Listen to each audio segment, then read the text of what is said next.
joined for the duration of the show, in fact, and for more on this story to start with, by Alpesh Patel, Principal at Profinium Group. What are your thoughts on this appointment? Originally, we'd thought it was going to be a leader who could stop the traffic world over. That's certainly not the case with these two leaders that have been appointed, is it? Well, it just said it all, didn't it, when the EU president said he hasn't even received a call from the head of government from the United States. Obviously, Americans probably don't even know it's happened, and let alone if they even care. The EU is the same GDP and population size as the United States of America. It could have punched equal to its weight. Instead, the Germans and the French decided, out of their own insecurities, that they don't want somebody else having the limelight. When President Obama went to China and got slapped around by the Chinese over the currency, it might have made a difference if there was an EU president there standing side by side saying, it's not just America saying, we want you to do this with the yuan. The EU want to do it as well. In fact, that's not going to happen. There's now two famous Belgians after Hercule Poirot. Great, fantastic. It's wrong-headed, though, isn't it, to look at it from that perspective? We're not looking for an Obama of Europe.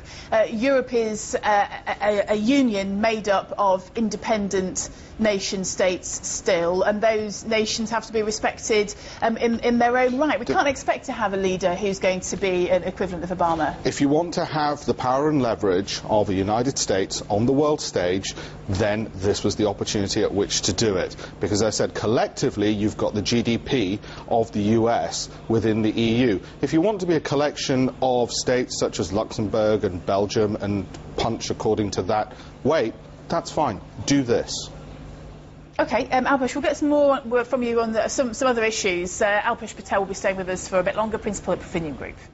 Operation Alpesh, want to come in?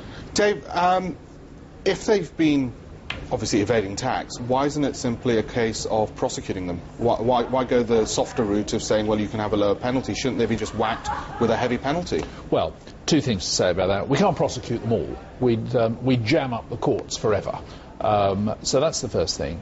And all our prosecution work is done on a selective basis to act as a deterrent and an encouragement for people to come forward.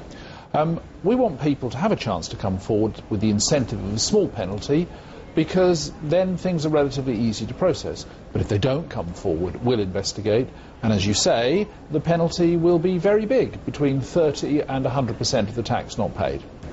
OK, Dave, thanks very much for coming along, and I'm sure if any of our viewers are affected, they will be finding out exactly how to go about all of that. Dave Harlett, Permanent Secretary for Tax and Majesty's Revenue and Customs. That change will be driven. John, given that the public coffers are in a desperate state, there isn't money for skills and training. There needs to be, but there isn't. Isn't it going to be more likely that the problem will be exacerbated by simply importing in highly skilled migrants who, once they've done the job, they'll leave again, and we won't actually build a skills base in the country? Isn't that more likely what's going to happen? I hope it's not going to happen. One of the good things about this recession is, unlike the recessions at the beginning of the 80s and the beginning of the 90s, then there were massive cuts in training.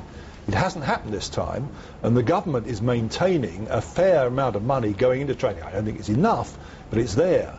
But so, I mean, you've really amplified the point. Relying on immigrants, highly skilled immigrants, to come here and get us out of our own difficulties might work for 2 or 3 years. Long term, absolute rubbish as a policy. John, thanks so much for coming and sharing the results of this report. You're certainly not the first guest who we've had calling for more engineers in the UK. That's absolutely certain. John Edmonds, former president of the TUC and Aldersgate Group project chair, talking about that report.